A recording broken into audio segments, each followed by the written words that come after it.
You are listening to the Drink Less Lifestyle podcast with Dr. Sherry Price, episode number 86.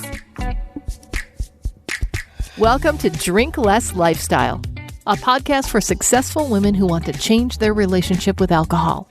If you want to drink less, feel healthier, and start loving life again, you're in the right place.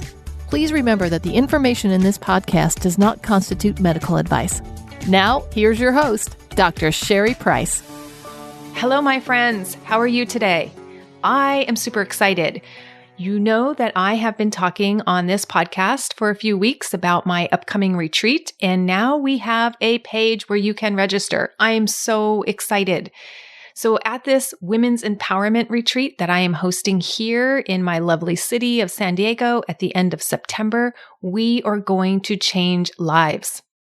So at the Women's Empowerment Retreat, what we will be looking at is your deepest desires, your goals that you want to obtain and achieve, and any obstacles that are getting in your way and how to remove it. I have been doing a deep dive in learning about reprogramming the subconscious mind, as well as how to create quicker behavioral change in humans, particularly around habits and healthy lifestyle. And I really can't wait to share this information with you. These are a lot of new tools. And as I've been practicing them, they have been super effective in my life, and I can't wait to share them with you. So if you're interested in attending, I would highly, highly recommend you grab your spot soon. You could read about all the details of the event on my website at drinklesslifestyle.com. You just click on the Work With Me tab, and under that tab, you will see the retreat. Now, if you're listening to this podcast and you know you really want to attend, I highly suggest you sign up soon. The event is going to be kept small. So I am limiting the event to just 20 women because I really want to dive deep into each of the women's lives there and create this rapid transformation. We are going to elevate your life. We are going to elevate your habits, and we are going to really break through all of that BS going around in our head telling us that staying small is safe. I've been using some of these tools in my life, and it's really, really been up-leveling my thinking, up-leveling how I'm acting, up-leveling how I'm showing up in the world. It's really elevating me, and I'm so excited to share this information with you. So if you're interested in signing up, again, please go to drinklesslifestyle.com. Under the Work With Me tab, you will see the page for the retreat, and if you don't see it, it means all spots have been full, and so we take the page down once all spots have been taken. All right, so grab your spot if you want one, and I can't wait to see you in San Diego at the end of September. All right, so now moving into today's topic of the podcast, and I really want to look at how we promote and cause our own suffering, and then our response to that. So to get us started, I wanted to use a quote from Gabor Mate. I don't know if any of you are familiar with him. He's a physician. He treats a lot of addiction. He's written a lot of great books.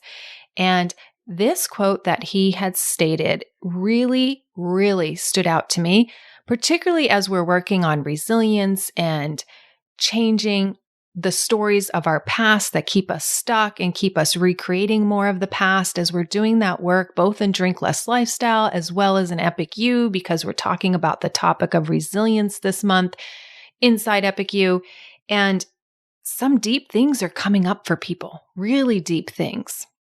And so I want to share this quote with you, and I want to tell you up front, it's quite long.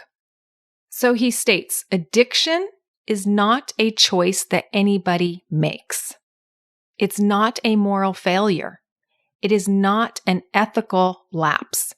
It is not a weakness of character. It is not a failure of will, which is how our society depicts addiction. Nor is it an inherited brain disease, which is how our medical tendency is to see it. What it actually is a response to human suffering. And all these people that I have worked with had been serially traumatized as children. All the women had been sexually abused. All the men had been traumatized, some of them sexually, physically, emotionally neglected. And not only is it my perspective, it is also what the scientific and research literature show. So addiction then, rather than being a disease as such or a human choice, it's an attempt to escape suffering temporarily. And if you just pull out what's mostly quoted from this long quote is, it's a response to human suffering. This was stated years ago, and I really, really want to pull out some key things here that I fully believe and that the research shows.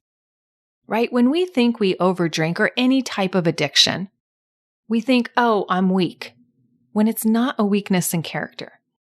We think it's a failure, our will is not strong enough, right? And we talk about will and willpower, right? It's not enough. It's not the thing that leads to success when overcoming overdrinking. It's not what's going to lead to success with any addiction. Whether it be food, whether it be sex, whether it be video games, it's not going to be will and willpower. I love that he also says it's not a moral failure.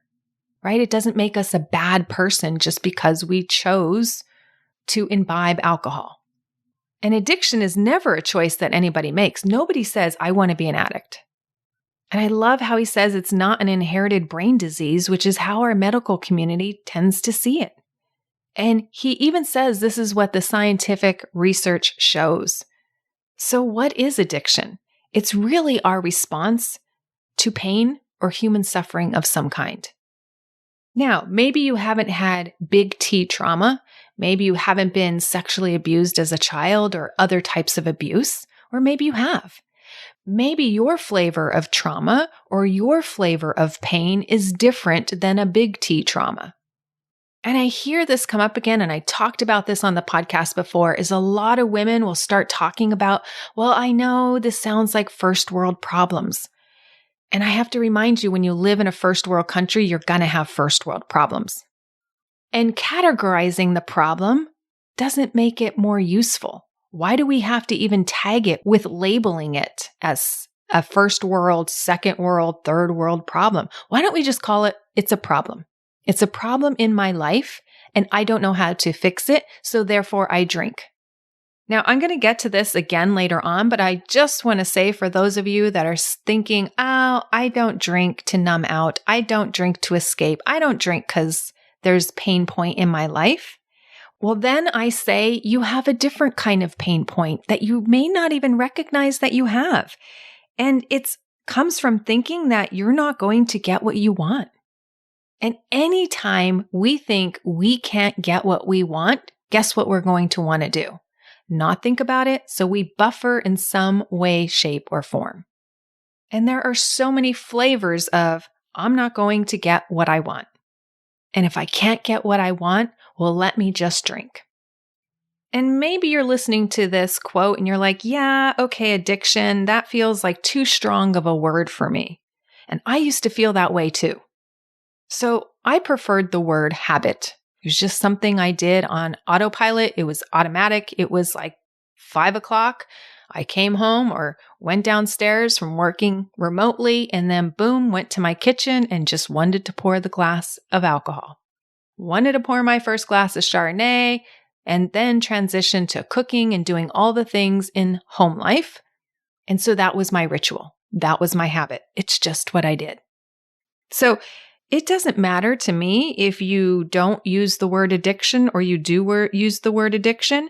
Call it your addiction, your habit, your dependency, that you're an overdrinker, or maybe you like gray area drinker, uncontrolled drinker, defiant drinker, weekend warrior type of drinker, hiding my drinking from my partner kind of drinker, a drink to relax kind of drinker, not always in control of my drinking kind of drinker, sometimes I overdo it kind of overdrinker, can't manage my life without needing a drink kind of drinker.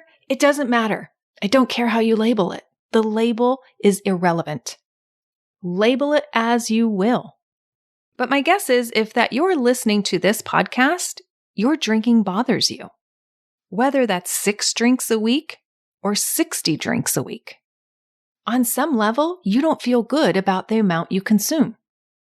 Because if it didn't bother you, then you wouldn't be listening to this podcast. And so if your drinking bothers you, it's telling you your internal wisdom, right, is telling you you're not living in alignment somewhere, whether it's with your values, how you want to show up as a mom, how you want to show up as a woman, how you want to show up in your life. Whatever it is, it's telling you this isn't feeling good anymore, and I want to cut back.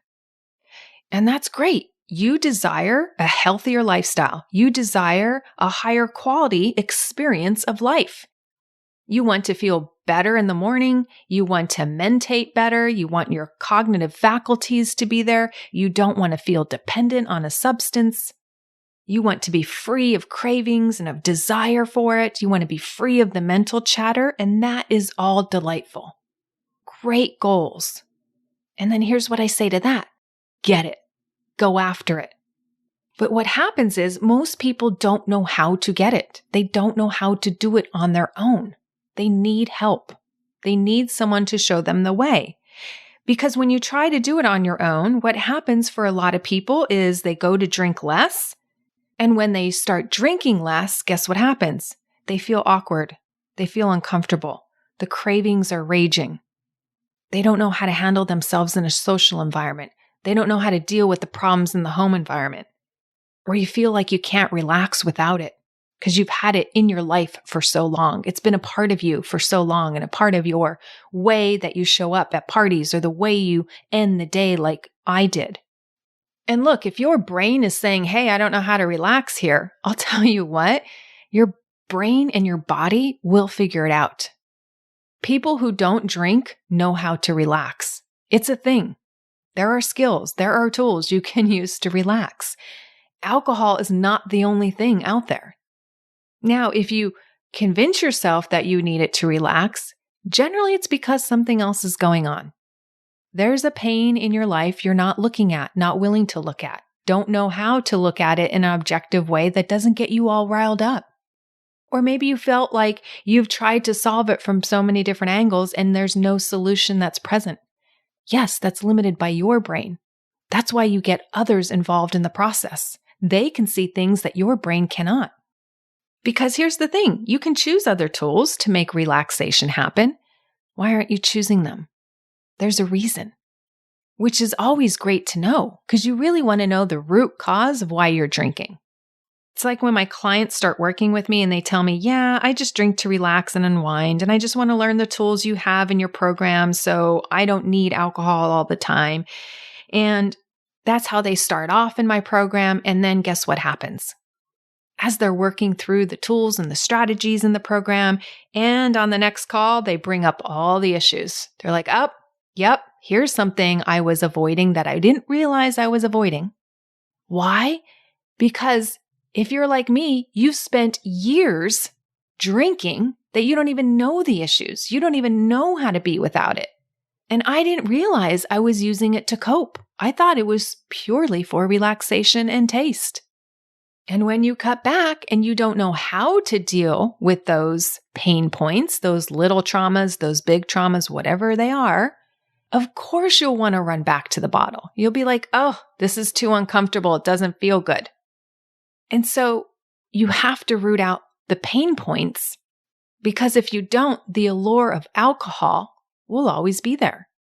Or at least cutting back won't be sustainable. You'll be able to do it for the 30 days or for the cleanse, but eventually you'll be like, yep, I want to go back to drinking again because this is just too hard and painful.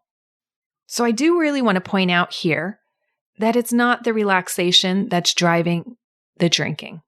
If it was driving the drinking, you can have a half a glass or a glass and stop. Now, when we want to avoid the pain, we keep going.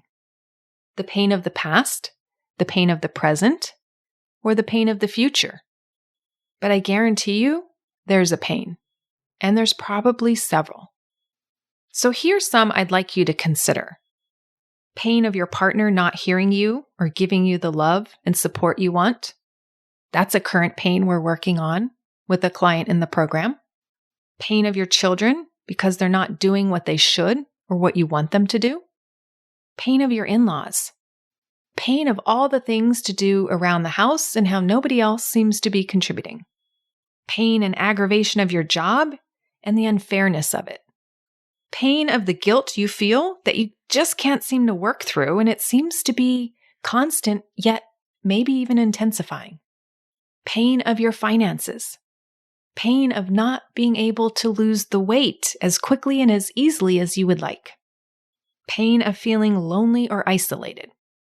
And I'm going to tell you, these are pains. Absolutely. I'm not going to minimize this and say, nope, that shouldn't be a pain in your life. Nobody should be alone and isolated. And we can fix financial problems where you're not living paycheck to paycheck. We can fix households that aren't operating efficiently. Right? I promise you that all of these things can be fixed. And I agree with you. They are all pain points. So by not recognizing what the pain points are, we're going to be stuck in this hamster wheel of overdrinking or overeating or both, or overworking or doing all the things, thinking that's going to help. But we have to look at what's causing you the pain. If we run away from the pain, we will always train our brain to run away in some form or fashion.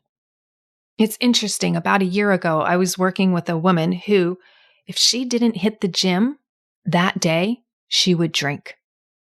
She did not feel good about herself unless she got a workout in, an intense workout, running, HIIT, all the things that you do that are intense. And if she didn't get in an intense workout, she punished herself with drinking and over drinking. Now, if she worked out, she did good, which meant, oh, great, I don't need alcohol because I feel good that I worked out. But if I didn't work out, I feel bad about myself, so let me just drink. Her pain came from identifying as a good person because she exercised. Now, had we not solved that for her, she would have continued to drink. I mean, what happens when you sprain your ankle or you get an injury or when you get old and maybe you can't work out every day of the week? It's not sustainable. If we didn't change this patterning in her brain, if we didn't change this flawed way of thinking, she would have kept over drinking. And how many of us have our self-worth and things tied up where they shouldn't be? And we know that, but we can't break through that on our own, right? If I'm not a good worker, or a good enough wife, or a good enough mom, or if I didn't execute flawlessly and perfectly at work, I'm bad, I'm stressed, things are wrong, I need to drink. So I'll tell you, as adults, bad behavior doesn't change with punishment. There's tons and tons of research to support this. So we can perpetuate that negative cycle around exercise and alcohol, or we can break ourselves free of it. People use food the same way.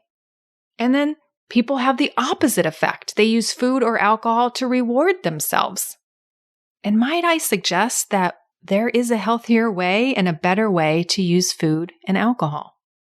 Because we know food and alcohol doesn't solve the pain. It's like temporary lidocaine, right? Temporary numbing agent.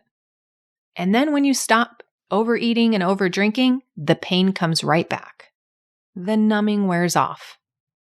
So here's what I find, particularly amongst a lot of females, because that's who I work with, is that when you're thinking you don't deserve something in life, whether it's love, success, fulfillment, or you're selling out on what you want out of life, your goals, your desires, and your dreams, this is a form of pain, my friends. Of course you can get love if you want love. Of course you can create success if you want success.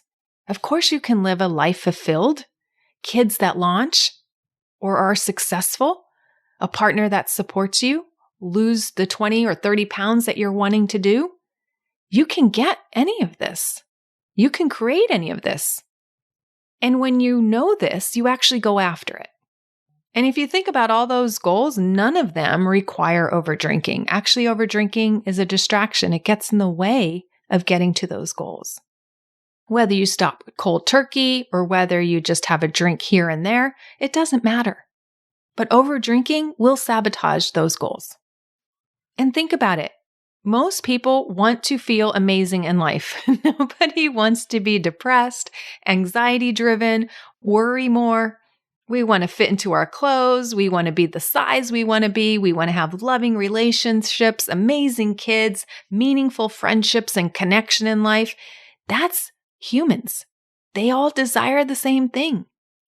And when you have all that, you don't dream of alcohol. You don't think of alcohol because you're loving the life that you're living.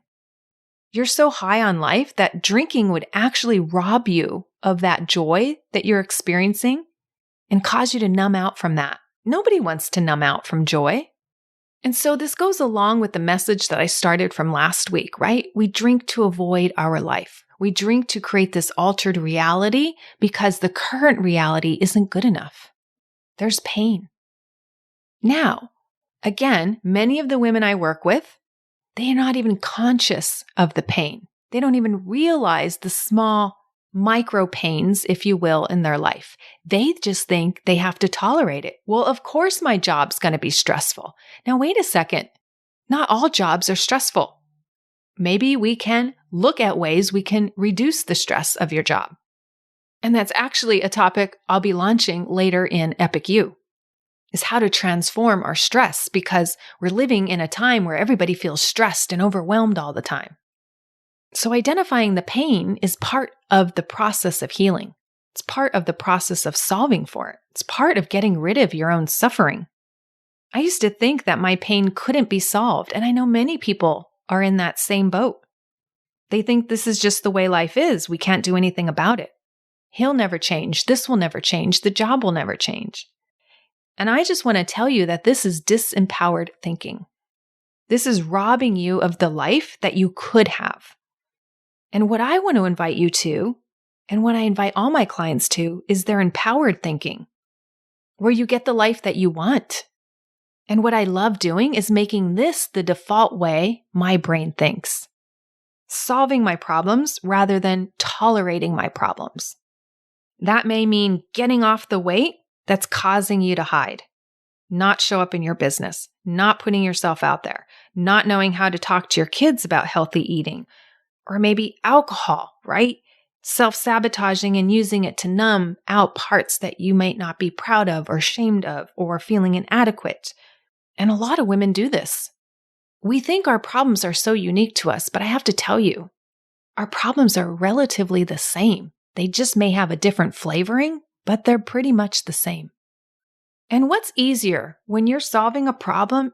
Do you think it's easier to work with the disempowered brain that can't see any solutions, that is just woe is me, is like, this is the life I was given and I guess I have to make the best of it. Things can't change. Or an empowered brain, which starts looking for solutions and looking for, I never saw it that way. And looking for ways to actually solve the most vexing things going on in your life. An empowered woman learns how to set the mood and the tone for her household. We don't delegate that, or we don't fall victim to that when the spouse comes home, or when the spouse has been home and we come into the environment and everything's in chaos or a mess. That's living disempowered, powerless to change the mood of your home. I was just sharing on a coaching call on how I had to help my husband change the way he was parenting to match our empowered home when he went astray from our home mission. And when I do that, I want him to catch me because I want the empowered life to be our lifestyle, not just a one-off event. It's how we operate. And to live an empowered life, you just have to learn the strategies that get it done. And here's the thing. Your kids want their empowered life. Your husband, your spouse, other people living with you want their empowered life. Everybody wants an empowered life. And when you live your empowered life, it means you get the life that you want to live. You go after your goals because it's delightful. It feels amazing. It feels great in getting them. When you sell out on your goals, that's painful. And then you don't go after them. And you're thinking that you aren't going to get what you want. And so what do? You want to buffer. You want to numb. When you think you, others, job, circumstances can't change, then you think you just have to tolerate the pain. This is what I did for years, and I tell you, I wandered off that hamster wheel. And since I couldn't figure it out for myself, I did the wise thing and I got help. because I wanted to end my pain. I wanted to end this like nonsensical habit I kept feeding. So I hired a coach. I did the thing. And she helped me see how I can transform not just my drinking habit, but my life. And that's what I want for you. And that's what I help others do. What do you want for you? My guess is you want to live an empowered life. And to that I say, let's get going and living your life empowered. There's nothing better. And if you can do this for yourself, great. By all means, go do it. And if you need my help, great. Let's get on a call and talk. Life is too short, my friends. Living a life squandered and not getting what you want is not the way to spend it. So prune out what's not working for you, get rid of it, because it's only holding you back. And nobody feels good when they overdrink. So I invite you to end your suffering and start living your life empowered. All right, my friends, that's what I have for you today. Go live your life empowered, and I will see you next week.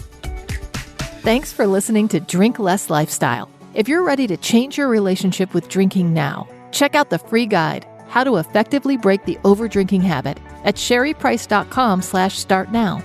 See you next week.